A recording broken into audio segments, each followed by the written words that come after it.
What Napoleon had hoped would be a swift victory soon revealed itself as a grim and relentless journey. Russia was silent, but this silence was deliberate, calculated.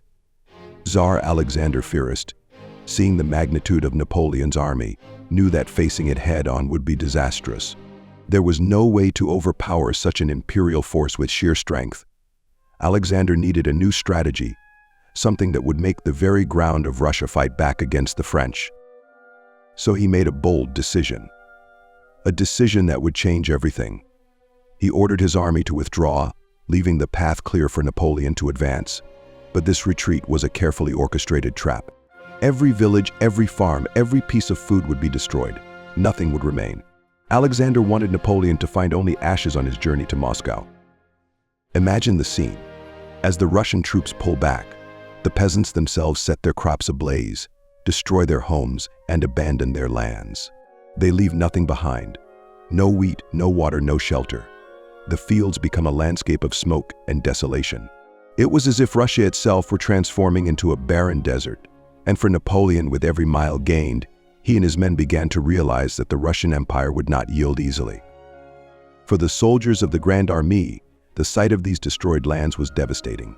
They marched without rest, and with every village they reached, they hoped to find something, anything that could restore their strength.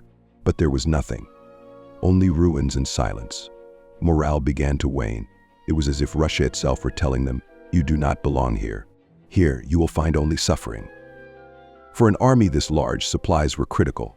Napoleon had meticulously planned food stocks, depots, and supply lines. But these plans relied on replenishment along the way. And now he saw that Russia would deny them any chance of rest or recovery. His troops, once brimming with confidence, were now hungry, exhausted, and each day felt longer than the last. Even Napoleon's commanders began to realize that something was very wrong. They questioned, how do we fight an enemy who refuses to fight? It was as if the very land were conspiring against them. With each passing day, despair crept in. The Russian winter was still far off, but the psychological chill of loneliness and isolation was already setting in.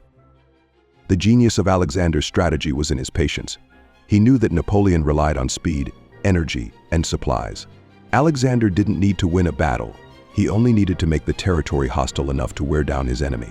The Tsar understood that the heart of Napoleon's army lay in its capacity for sustenance and morale. Without these elements, any army, no matter how powerful, would become vulnerable. One night, after a long march, the French army reached an abandoned village. From a distance, they saw the outlines of houses, and there was a faint hope that they would finally find rest. But as they approached, they realized the devastating truth. The village was empty, the barns burned, the wells covered. Even the animals had been taken. It was a scene of utter desolation, as if the village itself were a ghost. And the message was clear: here you have nothing. Imagine being a French soldier, tired, with an empty stomach and an exhausted body. You look around and see only ashes.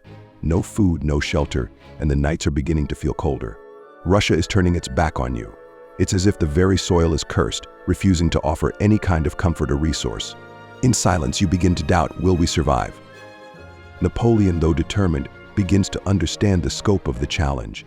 He sees his men's despair, the growing hunger, and realizes that Russia is fighting in an entirely new, almost invisible way. He is accustomed to direct confrontations, to epic battles, but Alexander's tactic offers no space for that. The enemy is not a figure he can face, it's an idea, an absence, a shadow in his path. As night falls, the scene around the French camp seems even darker. Without campfires, the silence is absolute. The sky is filled with stars, but the darkness blanketing the camp feels dense. There are no sounds of life, only the cold Russian wind passing through the tents, whispering mysteries and omens. The soldiers' sleep is restless, and the chill is not only physical but psychological. Each of them battles against their own minds, trying to understand how they ended up here, so far from home, so far from everything they know. Russia seems to have a transformative power, absorbing any hope and replacing it with a sense of abandonment. The trust in Napoleon, though present, begins to mix with the fear of the unknown. To the soldiers, the Russian resistance becomes something more sinister. It's as if they're being watched, studied, while Russia itself moves silently around them, quiet and vigilant. They're not facing bullets or cannons, but rather an internal struggle against hunger, cold, and the growing doubt. In their minds, each night, the same thought echoes: how far are we willing to go?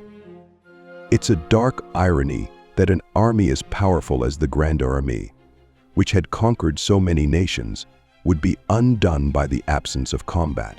For Alexander Firist, this was the perfect way to face the Napoleonic Empire, letting the very territory be the weapon, allowing Russia to break them, slowly and mercilessly. Thus winter was still to come, but Russia had already shown that this would be the greatest challenge of Napoleon's life. With every burned village, with every day of marching without supplies, the Grande Armée was not just marching toward Moscow, but toward its own limits.